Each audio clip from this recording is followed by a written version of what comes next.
अस्सलाम वालेकुम students, my name is Mohammad Yasir Kiani और I am here to teach you chemistry. Welcome to my channel Yasir Kiani everything.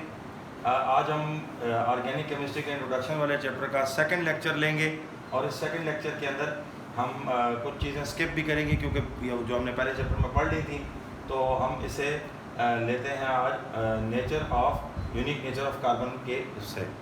ठीक है जी। तो सबसे पहले ऑर्गेनिक केमिस्ट्री में जैसा कि आपने डेफिनेशन में पढ़ा था कि chemistry of compounds of carbon, ये कार्बन के कंपाउंड्स की केमिस्ट्री है। उसके बाद नेक्स्ट जो है हम देखेंगे ऑर्गेनिक केमिस्ट्री की development. In the past chemistry की दो ब्रांचेस थी, organic compounds, inorganic compounds. Organic compounds की ज़्यादातर तादाद लिविंग ऑर्गेनिज्म से ऑब्टेन होती है और इनऑर्गेनिक कंपाउंड्स की ज़्यादातर तादाद नॉन लिविंग कंपाउंड से। मैंने फिर आपको पहले लेक्चर के अंदर ये बताया था कि 1828 में किस तरह फ्रेडरिक वुलर ने अमोनियम साइनाइड से यूरिया बनाया। अमोनियम साइनाइड एक इनऑर्गेनिक कंपाउंड है, यूरिया एक ऑर्गेनिक कंपाउंड है, सिर्फ हीट किया गया है। ये इस तरह इंसान का बनाया हुआ पहला ऑर्गेनिक कंपाउंड है। इसके बाद हमने 5 मिलियन ऑर्गेनिक कंपाउंड इंसान ने बनाए हैं जिनकी डिटेल आज हम पढ़ रहे हैं। उसके बाद हम बात करते हैं natural sources of organic compounds की। ये हमारा आज का मेन मौजू है और इस मेन लेक्चर से हम थोड़ा सा और डिटेल भी आगे पढ़ेंगे फंक्शनल ग्रुप के मुतालिक भी। तो सबसे पहले natural sources of organic compound, there are 3 basic sources of organic compounds. One is the natural gas, coal और petroleum. Second is the natural one is the first is the natural gas, second is the coal and third is the petroleum. तो natural gas जो है ये methane पर मुश्तमिल होती है, 85% methane होती है इसके अंदर और इसका फार्मूला CH4 है और पाकिस्तान में ये बलूचिस्तान में सुई के मकाम पे ये मौजूद होती है। उसके बाद जो कोल है ये मिनरल कोल होता है। ये आम लकड़ी वाला कोयला जो होता है उसको वुड चारकोल कहते हैं, ये वो नहीं है, बल्कि ये जो ऑर्गेनिक कोल है ये एक कम्प्लेक्स केमिकल कंपाउंड है। It is a combination of, it is a mixture of many organic compounds. So इसको जब हम फ्रैक्शनल डिस्टिलेशन करते हैं in the absence of air, उसको डिस्ट्रक्टिव डिस्टिलेशन कहते हैं। तो कोल के अंदर जितने भी ऑर्गेनिक कंपाउंड्स होते हैं वो बेसिकली अपने बॉइलिंग पॉइंट की बुनियाद पर अलग अलग हो जाते हैं और इस सेपरेशन को हम फ्रैक्शनल डिस्टिलेशन कहते हैं। ठीक है। उसके बाद जो क्रूड ऑयल है, पेट्रोलियम कहते हैं इसको। पेट्रोलियम बुनियादी तौर पर क्या चीज़ होती है? पेट्रोलियम बुनियादी तौर पर इसको हम कहते हैं, पेट्रो मीन्स रॉक और oleum means oil. It is a thick greyish black organic liquid which is mined from the earth crust from its reservoirs. उसके बाद हम बात करेंगे क्रूड ऑयल की फ्रैक्शनल डिस्टिलेशन इसी तरह होती है। क्रूड ऑयल भी एक कम्प्लेक्स केमिकल कंपाउंड है, उसकी भी फ्रैक्शनल डिस्टिलेशन होती है और वो फ्रैक्शनल डिस्टिलेशन जो है उसमें भी अल्काइंस, अल्कीन्स, हाइड्रोकार्बन्स और डिफरेंट सब्सटेंसेस हमें हासिल होते हैं। ये जो पेट्रोलियम से गैसोलीन हम हासिल करते हैं, पेट्रोल और डीजल फ्यूल, ये भी इसी फ्रैक्शनल डिस्टिलेशन का नतीजा है। इसका तरीकाकार ये होता है कि बड़ा डिस्टिलेशन टावर होता है, ठीक है, और उस डिस्टिलेशन टावर में सुपर हीटेड पेट्रोलियम को लाया जाता है और जो सबसे लाइट वेट मॉलिक्यूलर वेट वाले सब्सटेंसेस होते हैं वो टॉप पे आ जाते हैं। इसके ऊपर हम एक और डिटेल लेक्चर लेंगे, ठीक है, फ्रैक्शनल डिस्टिलेशन ऑफ पेट्रोलियम पे। आज हम इसको स्किप करते हैं। लिविंग थिंग्स से हासिल होने वाले जो ऑर्गेनिक कंपाउंड्स हैं, they are carbohydrates, proteins and fats, vitamins. Carbohydrates like जैसे शुगर कैन से आप सुक्रोज हासिल करते हैं, चीनी, that is a carbohydrate. Proteins और फैट्स, प्रोटीन्स अमाइनो एसिड से बनती हैं, फैट्स चर्बी को कहते हैं, ये भी एक बहुत इंपॉर्टेंट ऑर्गेनिक कंपाउंड है। वाइटामिन्स और एंटीबायोटिक्स ये भी लिविंग थिंग्स से ऑब्टेन होती हैं और बनाई भी जाती हैं। अगला सवाल बेटा हमारा ये है कि unique nature of carbon, carbon आखिर क्यों इतने ऑर्गेनिक कंपाउंड बनाती है? Why there are 5 million organic compounds? और किसी एलिमेंट के या एटम के इतने ज़्यादा ऑर्गेनिक कंपाउंड नहीं है, कार्बन के क्यों है? तो रीज़न ये है कि carbon has an ability to link with its own type. अपने ही जैसे दूसरे एटमों से इसका लिंक करने की जो एबिलिटी है, that ability is known as catenation, the ability of atom in forming stable bonds with itself and joining up in chains. ठीक है, this is called as catenation. इसको जंजीर बनाने का प्रोसेस भी कहते हैं। देखिए ये कार्बन के 6 एटम्स वाला मॉलिक्यूल है, ठीक है, और ये 6 कार्बन एटम और 12 हाइड्रोजन एटम्स इसके अंदर साथ हैं, 14 हाइड्रोजन एटम्स हैं। तो C6H14 is the n hexane, formula of n hexane.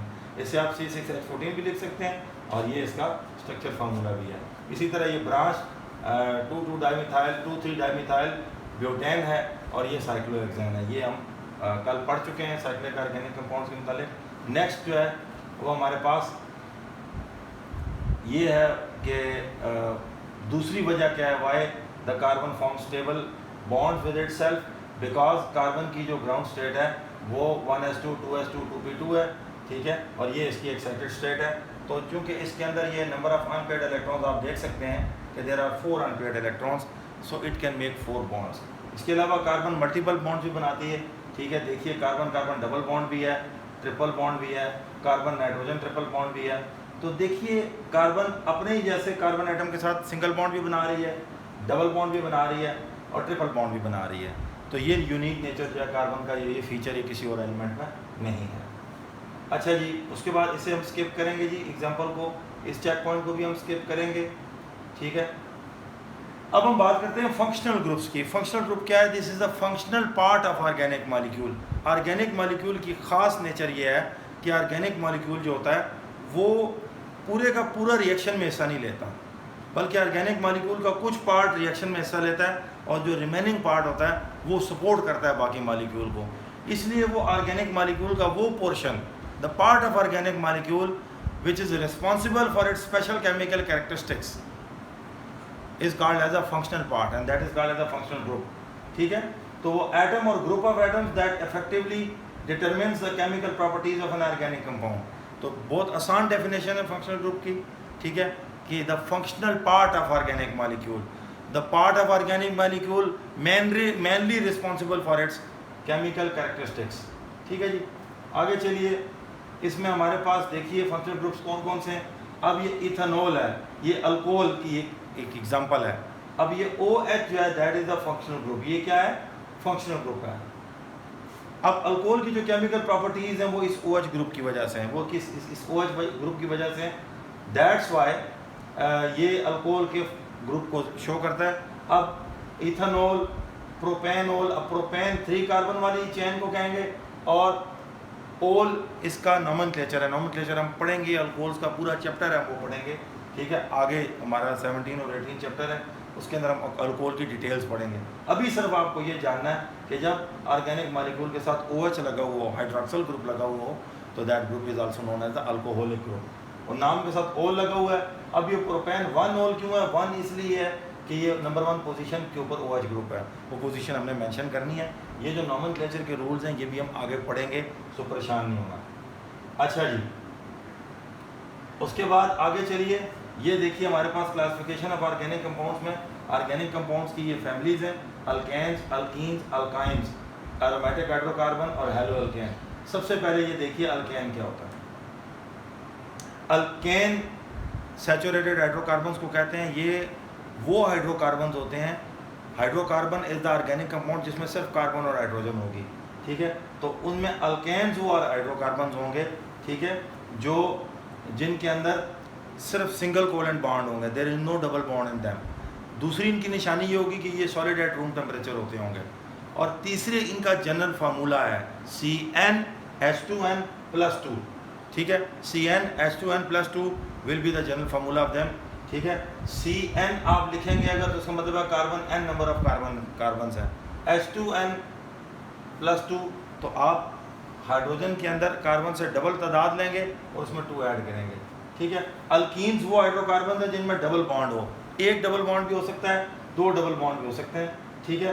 तो अल्केन, अल्कीन के अंदर डबल बॉन्ड होगा, ये उसके अंदर इसका स्ट्रक्चर फंक्शनल ग्रुप है और ये उसका फार्मूला और ये उसका IUPAC नेम है। IUPAC name means international union of pure and applied chemistry.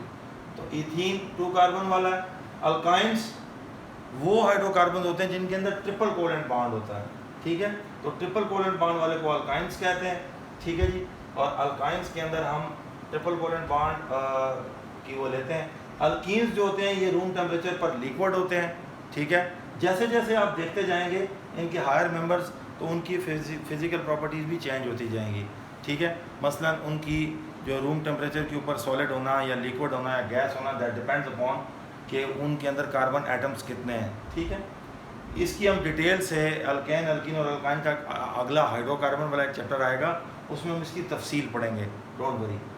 Hydrocarbon जो होते हैं ये वो होते हैं जिनके अंदर या तो 2 शर्तें होनी चाहिए, देयर आर 2 कंडीशंस, ठीक है। Number 1 there must be 6 carbon atoms in the ring, और number 2 there must be 3 double bonds inside the ring. ऐसे कंपाउंड को एरोमेटिक ऑर्गेनिक कंपाउंड्स कहते हैं। ये पूरी फैमिली है, इसके साथ आप पढ़ेंगे। बेंजीन का भी एक अलग से चैप्टर है, तो ये बिल्कुल हम बेसिक्स पढ़ रहे हैं ऑर्गेनिक केमिस्ट्री के, सो दैट्स वाई हम यहाँ इन पे एम्फेसाइज करेंगे। हेलो अल्केन्स वो होते हैं जिनमें हेलोजन ग्रुप अटैच होता है अल्केन्स के साथ, यानी इस अल्केन ग्रुप के साथ हाइड्रोजन रिमूव कर दें, साथ हेलोजन लगा दें। हेलोजन क्या होता है? क्लोरो, फ्लोरो, ब्रोमो, आयोडो वगैरह। अच्छा, ये तो था आज का लेक्चर। बच्चों आपने करना ये है कि होमवर्क में आपको बता रहा हूँ वो क्या करना है। आपने फंक्शनल ग्रुप की डेफिनेशन, आपने ये जो टेबल है ये ड्रॉ करना है, ठीक है। और ये ड्रॉ करने के बाद आपने कमेंट सेक्शन में आपने ये मुझे असाइनमेंट या मेरे व्हाट्सएप पे आपने असाइनमेंट मुझे सेंड कर देनी है। और अब तक अगर आपने मेरा चैनल सब्सक्राइब नहीं किया तो उसे ज़रूर सब्सक्राइब कर लें, बिकॉज जब मैं अगले लेक्चर की वीडियो बनाऊंगा तो वो आपको ऑटोमेटिकली बेल आइकॉन अगर आपने प्रेस किया हुआ है और चैनल सब्सक्राइब किया हुआ तो ऑटोमेटिकली आपको नोटिफिकेशन आ जाएगा कि वीडियो आ गई है, ठीक है। So stay at home, stay happy. अल्लाह हाफिज़, बहुत शुक्रिया।